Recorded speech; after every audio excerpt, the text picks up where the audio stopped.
Hi, this is Daniel John Lee with Torah Restoration Ministries. My website is www.spiritandtorah.com, and this is my weekly Shabbat Shalom podcast.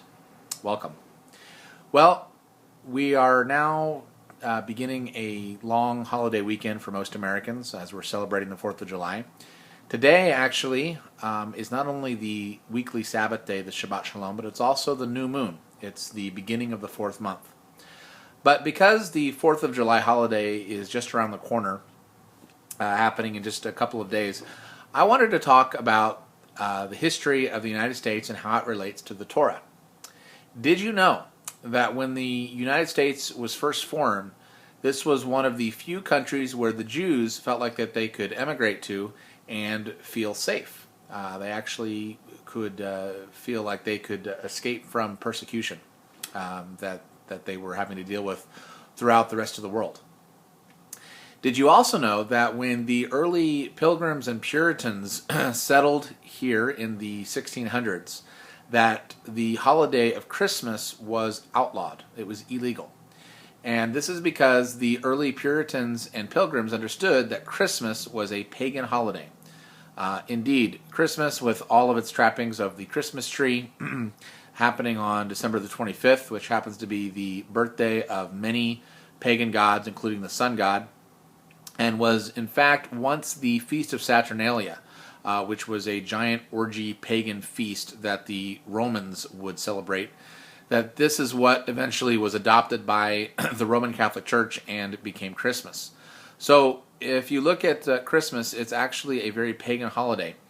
Jeremiah chapter 10 verses 1 through 6 describes the forerunner of a Christmas tree, and Yahweh calls it an abomination. So we as believers in Messiah should have nothing to do with Christmas, and the early Pilgrims and Puritans who settled here in the 1600s understood that. And so in the Massachusetts Bay Colony, for instance, which is one of the earliest colonies that was formed, it was the holiday of Christmas was illegal. You were not allowed to celebrate Christmas because it was pagan and had nothing to do with Yahweh. Did you also know that when you hear the story around Thanksgiving time about how the Indians and the Pilgrims survived that first fall and winter, that was actually a celebration of Sukkot? It occurred in October, which is when Sukkot normally occurs every year. Sukkot, of course, is an 8-day celebration that we are commanded to observe in Leviticus chapter 23, in which Yahshua the Messiah also observed. And the Pilgrims were keeping Sukkot as a regular feast because they were honoring and venerating the feast days that were in Scriptures, understanding that these feast days were not exclusively for the Jewish people, but in fact, these feast days were for all those who served the Lord, who served Yahweh. And so that first Thanksgiving dinner was actually a feast of Sukkot, Feast of Tabernacles, that they were celebrating. It was not until President Abraham Lincoln moved this feast to a month later in November that it then became known as Thanksgiving. Also, did you know that if you go about 100 years into the future, into the 1700s, when the American Revolution occurred, even though Christmas was not technically illegal at that point in most of the colonies, because the Puritans and Pilgrims had not celebrated Christmas, it was something that was imprinted in the culture. So most people living in the United States of America, even as late as the late 1700s, were not celebrating Christmas. It started to catch on, the celebration of Christmas started to catch on again in England in the 1800s. From the early to mid 1800s is when Christmas started to catch on, and then it sort of slowly seeped back into the United States. But in the late 1700s, enough of the culture of the Puritans and Pilgrims still pervaded the nation that most people, the average citizen, did not celebrate Christmas in 1776.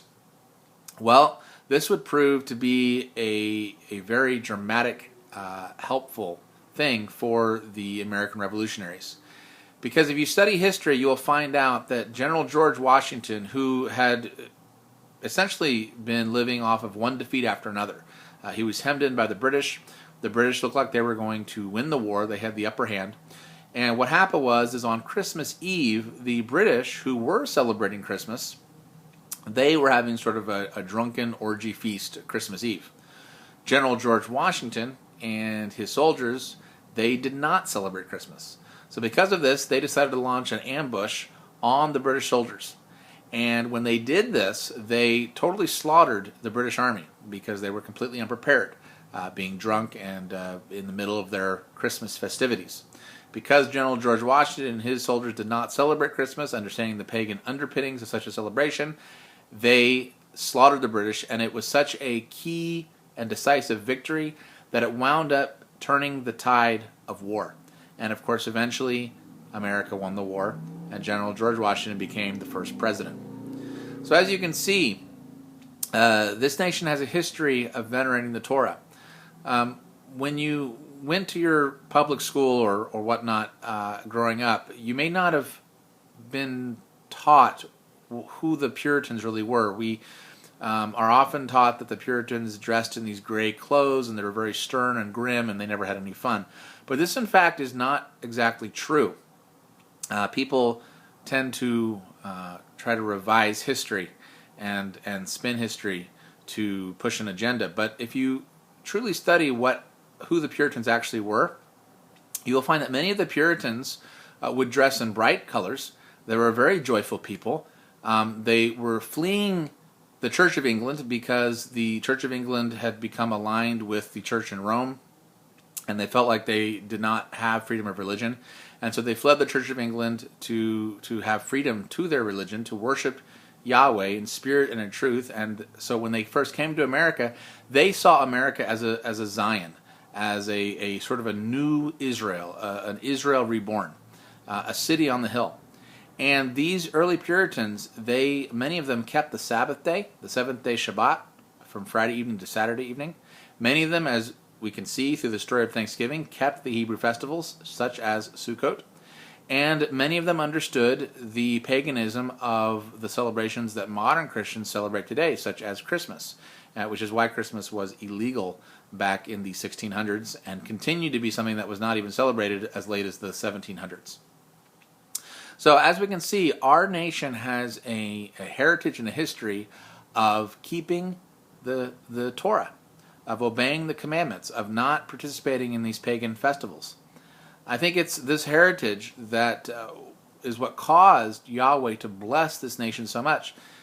And these pilgrims and Puritans, they identified so much with Israel and with the Jewish people and with the Torah that they even called themselves a new Israel. They envisioned themselves as a city on a hill, and that they were going to be a light to the nations. And I think this is why Yahweh blessed this nation so very much. It was because we truly had a heritage rooted in obeying, honoring, and keeping the Torah. So, on this 4th of July, as you're watching the fireworks, as you're remembering the founding of this nation, as you're celebrating the birth of this nation and its independence from England, remember that the heritage that this nation was originally blessed through was a heritage that was completely and totally founded on the Torah, on the Bible, on obeying and serving Yahshua, on separating itself from the pagan festivals that had infested many of the denominations of Christianity at the time. And this is truly a heritage to be proud of. So I think as believers, as those who call ourselves followers of Messiah, we should remember that this 4th of July is a time to meditate upon the fact that our heritage was based on obeying the Torah, on living the Torah, and on honoring Yahshua. And that's exactly how we should live today. And it's a great way to witness to your friends and family as you're celebrating this 4th of July, and let them know that though they might look at you as some sort of strange, weird messianic who keeps all these Jewish things, remind them that according to history, our founding fathers, the Puritans and Pilgrims who originally settled this land, were doing the exact same things. And so you're not actually quite so weird after all. You're actually walking in the very footsteps of this nation's forefathers. Shabbat Shalom, Happy New Moon, and have a wonderful 4th of July. Goodbye.